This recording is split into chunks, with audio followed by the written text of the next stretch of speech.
Progressive philanthropy's agenda to misdirect social justice movements. The progressive philanthropy movement that emerged in the mid-1970s with the proposed aim of funding social change has worked in tandem with the nonprofit industrial complex to undermine radical social change in this country. Of particular interest to this essay is the role that progressive philanthropy plays in disrupting people of color movements seeking the just redistribution of wealth and power. Proponents of progressive philanthropy place the origins of their movement with the emergence of the Donny Group. 1 in 1974, the Donny Group, which described itself as a coalition composed of voluntary action, environmental action, public interest law, housing, women's rights, community organizing, service to the handicapped, children's rights, social service, consumer rights, and citizen participation activities, convened to provide ad hoc consultation to the Commission on Private Philanthropy and Public Needs, also known as the Filer Commission. The Filer Commission, initiated in 1973 by John H. Filer and John D. Rockefeller III, was formed as a response to the Tax Reform Act of 1969, which initiated new regulations and taxing of private foundations. 3, seeking to protect the interests and wealth of private foundations. Rockefeller and Filer convened the Commission and made recommendations to Congress and the public about how the voluntary sector and the practice of private giving could be strengthened. 4, the Donny Group, which would later become the Foundation Watchdog National Committee on Responsive Philanthropy, proposed that the Commission accept additional research and consultation from non-establishment perspectives on the deliberations. 5, in 1975, the Donny Group produced its final report, which raised critical questions and issues for social justice groups and the philanthropic community. Groups and individuals like the NCRP, David Hunter, and former members of the Donny Group such as the National Center for Urban Ethnic Affairs, the Center for Community Change, the Council for Public Interest Law, the Grantsmanship Center, the Grey Panthers Youth Project, the Now Legal Defense and Education Fund, and the National Council of La Raza, would provide the leadership for the progressive philanthropy movement that would seek to address the critical question: how will philanthropy serve progressive movements for social change? Since the mid-1970s, the progressive philanthropy movement has grown. More leaders have emerged, campaigns and strategies have expanded, and social justice groups representing various issues and communities have backed and lent credibility to the movement in leftist communities. Progressive philanthropy's primary work focuses on compelling the philanthropic community, primarily public and private foundations, to be more generous in their grant-making for social justice causes. This work is supported by additional campaigns and developments within the movement, such as the establishment of alternative funds which participate in workplace giving campaigns, the emergence of social action and community funds, the monitoring of tax breaks given to private and corporate foundations, and grassroots fundraising. For the past several years, the progressive philanthropy movement has focused on increasing private foundations' annual payout rate by 1 percentage point and preventing foundations from including their administrative costs in their payout to nonprofits. On the surface, progressive philanthropy is an attempt by the left to advance the movement forward by bolstering it with more resources. But rather than putting more money into the hands of nonprofits that address the needs of the marginalized, the results have been little more than a few cosmetic adjustments to make capitalist foundations appear progressive and the left complicit in supporting systems of oppression, exploitation, and domination. In this essay, we argue that the white leadership of the progressive philanthropy movement actually protects white wealth and undermines the work of oppressed communities of color. 8. The white left's investment in reforming the giving practices of foundations and wealthy individuals through progressive philanthropy directly opposes the work of oppressed communities of color seeking to advance movements for global reparations and the just redistribution of wealth and resources. Within this reformist framework, white people and white institutions continue to control the wealth gained through the exploitation of people of color. Further, as the status quo is maintained within a white supremacist framework, the white left continues to benefit from their white privilege and relative proximity to the wealth of the white right. When the white left accepts donations of white capital on behalf of oppressed people of color, they act as brokers between the capital and the oppressed people of color who were exploited to create it. As brokers, they keep white wealth from the grasp of people of color entrenched in movements for wealth redistribution, particularly the movement for reparations. And for their brokering efforts, white-led organizations have been able to materially benefit as they garner and maintain control of social justice movements that disproportionately impact and affect the lived reality of people of color. Maintaining racial hierarchies within social justice movements through philanthropy reform, many white-led social justice nonprofits proclaim, in everything from their mission statements to their funding proposals, that they are committed to improving the social and economic conditions of the oppressed communities in which they operate. But alongside these proclamations exist a persisting hierarchy and circulation of capital within the social justice movement. Significantly, the manner in which that capital is circulated among social justice groups, once the wealthy do decide to make a charitable gift to the movement, is often ignored or grossly understated by white leaders within the progressive philanthropy movement. At a roundtable discussion hosted in 2003 by the Center for Responsible Funding, Rick Cohen, the executive director of the NCRP, remarked that foundations are institutions with huge concentrations of wealth controlled largely by individuals and families of great affluence. He also noted an immense social division that exists between foundations and marginalized social justice groups. While it is true that organizations claiming to be committed to system-wide change lack the kind of access and funding that mainstream social service nonprofits receive, we need to be more specific regarding which social justice groups this immense social division exists between. Compared with people of color social justice organizations, the assertion that there is an immense social division between white social justice groups and foundations is an exaggeration, if not a complete fabrication. For the white left capitalist foundations are often only a phone call away. The following example, which illustrates the often close ties with the wealth of foundations enjoyed by the white left, may be more typical than many realize. While employed by the Center for Responsible Funding, co-author Tiffany King witnessed a discussion between CRF's former and current executive directors. The discussion centered on gaining access to and soliciting a donation from a philanthropist whose funding assets were administered by the Tides Foundation. In this informal strategy session, the former executive director encouraged her successor to approach this funder by establishing relationships with the 2004 Democratic presidential hopeful Howard Dean, or folks in his inner circle. Since no directives were given about how to get into Dean's inner circle, one could assume that gaining access would not be difficult for the new executive director. In contrast, very few people of color engaged in social activism have this kind of access to Howard Dean's white inner circle or other wealthy whites. The conversation between these two white women, in positions of leadership within the progressive philanthropy movement, speaks to the primacy of maintaining relationships with wealthy white people as a method to secure philanthropic contributions. This conversation further illustrates how white capital is circulated among white people and works to maintain systems of white supremacy. Since white-led social justice groups like the CRF often rely on their relationships with wealthy white people to secure their own funding, it is disingenuous for this movement to suggest that there is an immense social division that exists between foundations and marginalized social justice groups.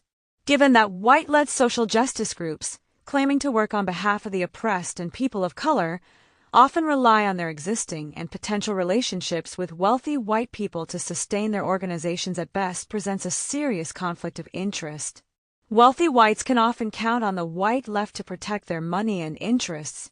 Some members of the white left even offer wealth-related counseling sessions for rich white people. A so-called progressive social justice community fund in Philadelphia holds a support group for wealthy women called Women with Money. According to their website, WWM creates a welcoming, stimulating environment where women who have wealth, whether earned or inherited, can gain new perspectives on their lives and their money. The group also provides a place to explore issues of wealth with safety and confidentiality. A wealthy person talking confidentially with other wealthy people about her money does not put her in a position of accountability to people who are not wealthy. Rather, it simply makes them comfortable about having more money than they know what to do with. Some of the issues explored by WWM include guilt management, accountability, personal relationships, political giving, and best of all, enjoying money. The primary function seems to be to help women deal with the guilt of having money and how to manage it. Although they claim to discuss accountability, the question that begs to be asked is, accountability to whom? Nowhere on the site is there any acknowledgement or articulated participation of people of color or the poor. Within this controlled setup, accountability exists only between white people with money and the white left social justice groups that want access to it. This further substantiates our claim that by not openly demanding wealth redistribution, reparations, or justice for exploited workers, white social justice nonprofits function as brokers for the wealthy. They simply help them manage their money and assuage their guilt for having wealth accrued from the stolen and exploited labor of people of color. The social justice community is also funded by an elitist system of cronyism in which white organizations with the lion's share of resources create and support other white organizations. In Philadelphia, two local foundations, the Philadelphia Foundation and the Bread and Roses Community Fund, have a long history of giving out discretionary funds to favored nonprofit organizations such as the Center for Responsible Funding. Discretionary funds are often non-competitive grants given at the whim of a foundation to friends, be they individuals or organizations. Often these funds do not require the submission of a proposal, just the existence of a relationship. And it is not unusual for an existing foundation to start a new organization, handpick the leadership, and then provide the organization with resources and its endorsement throughout the duration of that group's life. White social justice nonprofits profit handsomely from the material privilege of being white in community with their white cronies and cohorts, while the communities they claim to represent languish on the margins of both larger society and the movement for social justice. What are the implications for a social justice movement in which power and resources are transferred based on one's ability to develop a relationship with the right white people? The implications of this power dynamic are found within valuable critiques of the NPIC that shed light on some of the fundamental problems that impede social justice movements. Ananya Bhattacharjee has offered important insight on how political formations within the NPIC become defenders of the status quo. For example, in Bhattacharjee's address during the 2004 conference "The Revolution Will Not Be Funded," Beyond the Nonprofit Industrial Complex, she remarked on these attributes of the NPIC. The nonprofit structure is predicated on a corporate structure and hierarchy that rewards bourgeois credentials and upward mobility. The nonprofit model makes it easier for young, economically privileged people just coming out of college to start a nonprofit than to engage in long-term established movements. The model is obsessed with institution building rather than organizing, and it forces social justice activists to become more accountable to funders than to our communities. When the structural problems that Bhattacharjee points out are understood within the framework of white supremacy, we get a clearer picture of how white people, positioned within the NPIC as the credentialed, power brokers with access to white wealth, are implicated in maintaining the status quo. More specifically, white people become more invested in protecting white wealth than in advancing oppressed people of color's movements to reclaim and redistribute wealth. How progressive philanthropy uses people of color to maintain the status quo. The progressive philanthropy movement actively recruits people of color into the movement to advance the reform of philanthropy. People of color organizations are misled that they too can partake in and benefit from a white model of nonprofit social justice fundraising. Organizations such as the CRF and the Grassroots Institute for Fundraising Training provide national models for training social justice activists in fundraising and capacity building. Money for the Movement is a project jointly developed by GIFT and the CRF, specifically designed to build the capacity of under-resourced people of color social justice groups. The MFM curriculum, offered through the CRF's The Academy for Fundraising Training, trains people of color to become fundraisers and fundraising trainers. GIFT provides the initial training through Training the Trainer, Sessions. Point 12. These training curriculums are designed to be sensitive to and address the reality that people of color social justice groups are even more marginalized by foundations than white social justice groups. Given the vulnerable status of people of color social justice organizations, the grassroots fundraising model propagated by CRF and GIFT becomes quite alluring. During training sessions, white and people of color trainers share the dismal reality that the resources of foundations are difficult to come by for social justice groups and nearly impossible for organizations led by people of color. To drive this point home, such groups often cite statistics from Giving USA, a foundation to advance research, education, and a public understanding of philanthropy, 13 which state that 3% or less of all philanthropic dollars come from corporations, and that 12% or less of all philanthropic dollars come from foundations. 14. In light of the particularly bleak reality that people of color organizations face, GIFT and the CRF often find people of color organizations to be a captive audience to which they can sell their grassroots fundraising model. GIFT's model operates on the basic premise that foundation dollars are few and that most philanthropic dollars come from individuals.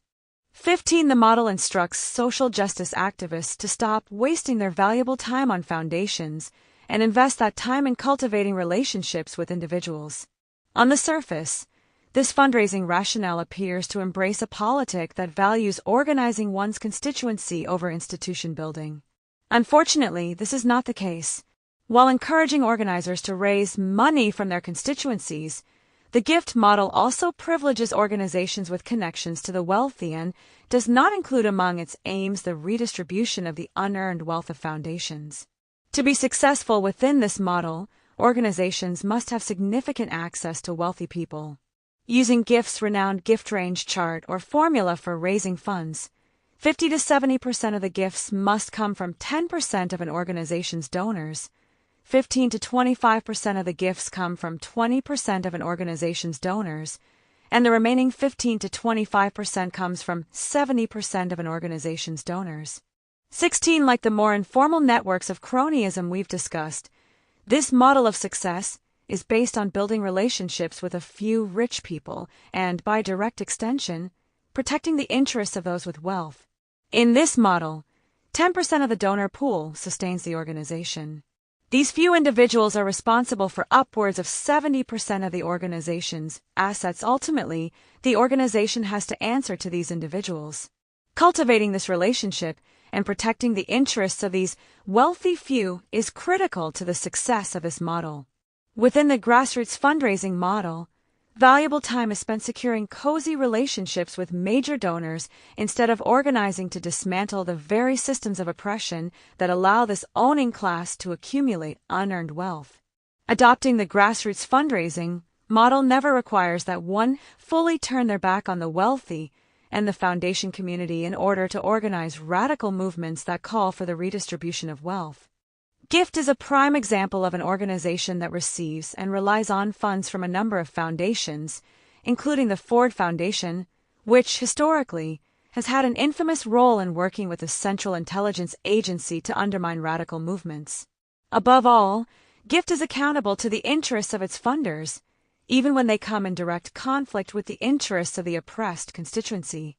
Deploying its ostensibly grassroots approach to fundraising, GIFT simultaneously gains credibility with people of color communities while co-opting the only viable fundraising option: true grassroots organizing available to oppressed people of color and the poor.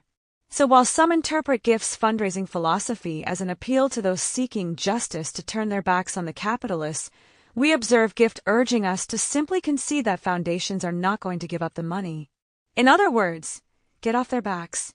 And the foundation community seems pleased with the work GIFT has done in convincing the oppressed to look the other way and not call for an overhaul of the system.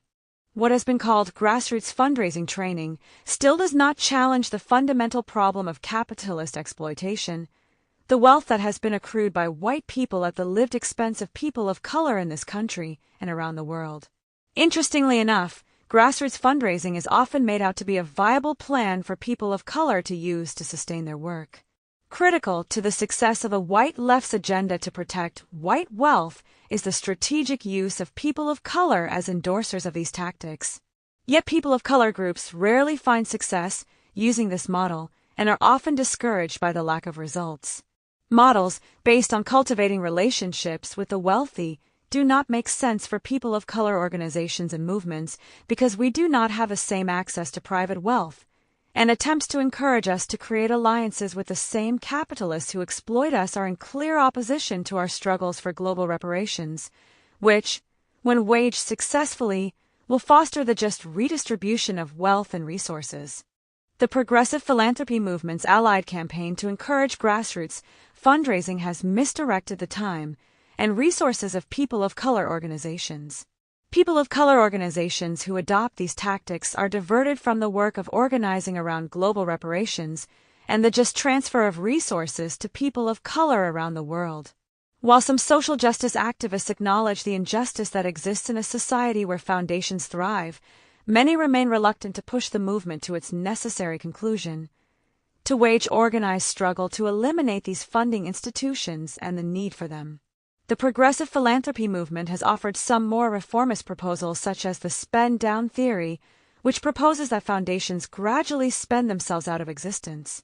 For instance, the Aaron Diamond Foundation spent itself out of existence in 12 years in order to have a greater impact on the HIV/AIDS pandemic. 17 Though few and far between, foundations like the Julius Rosenwald Fund, the Stern Foundation, and the Field Foundation have also spent themselves out of business.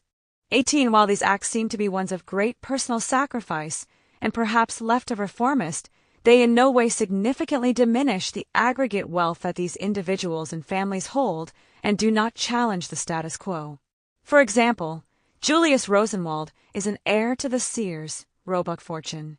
When he spent his foundation out of existence, he by no means spent his family out of the owning class. Notably, the spend-down tactic has been embraced by a number of conservatives as well.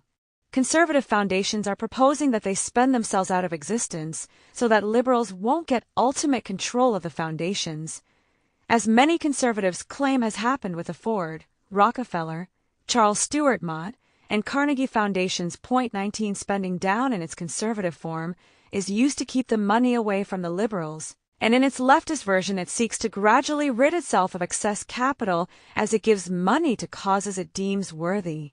Again, these reformist solutions do not advance movements of oppressed people of color for self-determination and the just distribution of wealth. Spending down, even in its leftist manifestation, occurs on the terms of the foundation, not on terms dictated by oppressed people of color. Within this framework, people of color are still not allowed to operate with the agency that would allow them to control wealth and decide how this wealth will be used to benefit their communities. The spend-down theory does not seek to redistribute wealth stored in foundations or other depositories to the oppressed. Furthermore, it does not seek to dismantle the mechanisms of capitalism that enable white people to attain wealth from the exploitation of oppressed people of color. This failure to fully commit to eliminating foundations is similar in body and spirit to the posture the white left often takes on the issue of reparations. For the white left, the issue of reparations is one that corporations need to deal with, not individual white people. This is similar to their rationale regarding how smaller family foundations should be treated. In reality, the wealth of most family foundations, not just the obvious culprits of oppression like Rockefeller, Ford, Getty, and other corporate foundations, has come from centuries of oppression and exploitation of African Americans, Native Americans, Mexicans, Chinese migrants, and other people of color and the poor in this country. Yet the idea that family foundations should be required as a community to pay reparations has never been a part of the analysis of the white left. The white left is conspicuously absent in developing an analysis and organizing around the issue of reparations. Some problems of people of color organizing within them pick the ultimate danger for Black radical movements and other people of color-initiated movements is that they become misdirected and eventually co-opted by a white left agenda that capitulates in the face of capitalist wealth, thus derailing and subjugating their progressive agendas for real social change. In this vein, certain Black organizations have taken their cue from white leftist groups and have resorted to cultivating relationships with capitalist foundations instead of doing the time-honored work of building relationships with the masses of working and unemployed Black people fighting for reparations. If Black organizations write anything to a foundation or corporation, it should be demands for reparations, not proposals requesting money. Historically, the Black community has looked upon organizations whose funding sources emerge from outside the Black community with critical suspicion. That suspicion is based on the concern that strings may be attached to the money received, and that funders may have ulterior motives and nefarious agendas that would undermine and contain Black self-determination. Often, when Black activists raise critiques of how social justice groups are funded and the possible connection with covert acts by the U.S. government to spy on and curtail liberation and justice movements, they are dismissed by the white left as conspiracy theorists. But the Ford Foundation's historic relationship to the CIA is not conspiracy theory, it is conspiracy fact. In 1976, a select committee appointed to investigate U.S. intelligence activities reported on the CIA's penetration of the Foundation field by the mid-1960s. During 1963-6, of the 700 grants over $10,000 given by 164 foundations, at least 108 involved partial or complete CIA funding. More importantly, CIA funding was involved in nearly half the grants made by these 164 foundations in the field of international activities during the same period. Bona fide foundations such as Ford, Rockefeller, and Carnegie were considered the best and most plausible kind of funding cover. The architects of the foundation's cultural policy in the aftermath of the Second World War were perfectly attuned to the political imperatives which supported America's looming presence on the world stage. At times, it seemed as if the Ford Foundation was simply an extension of government in the area of international cultural propaganda. Given this history, not to mention the FBI's infamous counterintelligence program that monitored radical Black organizations in the late 1960s and early 70s, as well as Army intelligence's surveillance of civil rights organizations, grassroots trepidation, and critical analysis of nonprofit funding represents a learned wisdom that has ripened with time, a wisdom that is itself steeped in political struggle. What covert agendas will be discovered in future reports on the relationships being cultivated and developed in this era of the Patriot Act and the Bush administration's so-called War on Terror. The reparations movement and other people of color-led movements for the equitable redistribution of wealth are being co-opted and squashed by the nonprofit model and its funding engine, the philanthropy of the white wealthy. Philanthropy is not progressive and never has been. Philanthropy never intends to fund revolutionary struggle that demands the just seizure of wealth, resources, and power that has been gained by exploiting the bodies, lives, and land of people of color worldwide. The time has come for social justice organizations to choose alternative means to fund their initiatives so that their agendas will be executed with integrity and so that they no longer risk colluding in the oppression of those they claim to represent. Notes: